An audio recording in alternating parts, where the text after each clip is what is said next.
Nagsagawa ngayong araw ang mga leader ng Simbahang Katolika ng isang misa na may temang Mass for Truth, Justice and Accountability bilang pakikiisa sa House Prosecution Panel para sa nalalapit na pagsisimula ng impeachment trial ni Vice President Sara Duterte. Si Sheila Natividad sa sentro ng balita.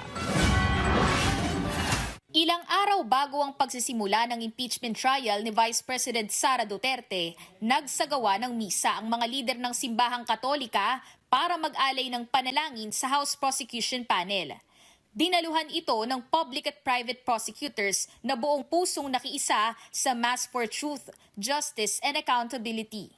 Sa ngalan ng mga kapatid ng kaparian at mga obispo ng Sambayanan ng Pilipino, na kayo ang mga itinalaga sa prosecution of this impeachment trial of the Vice President will be the voice of God addressing the Filipino people.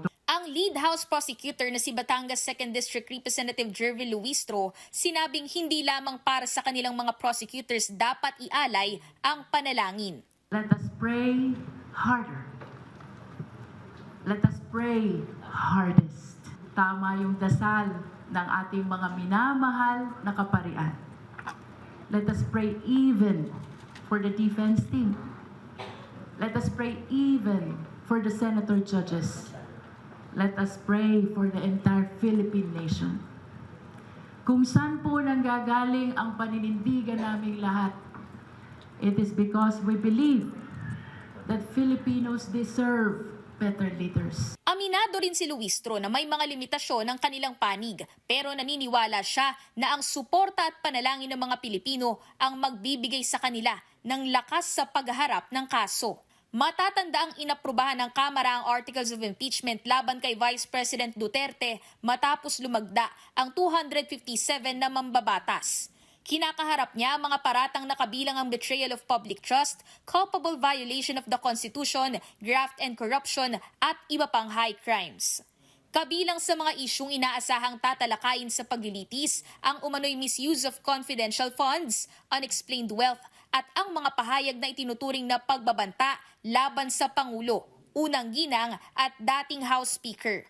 Samantala, kinumpirma naman ng isa sa private prosecutors na si Attorney Lorna Capunan na nakapagsumite na sila ng listahan ng kanilang mga testigo para sa pagsisimula ng impeachment trial proper sa susunod na linggo at komento sa pre-trial order nitong Miyerkules. Na 3 days before the hearing, dapat ilista na namin ang mga witnesses para walang surprise. So we're very happy with the pre-trial order.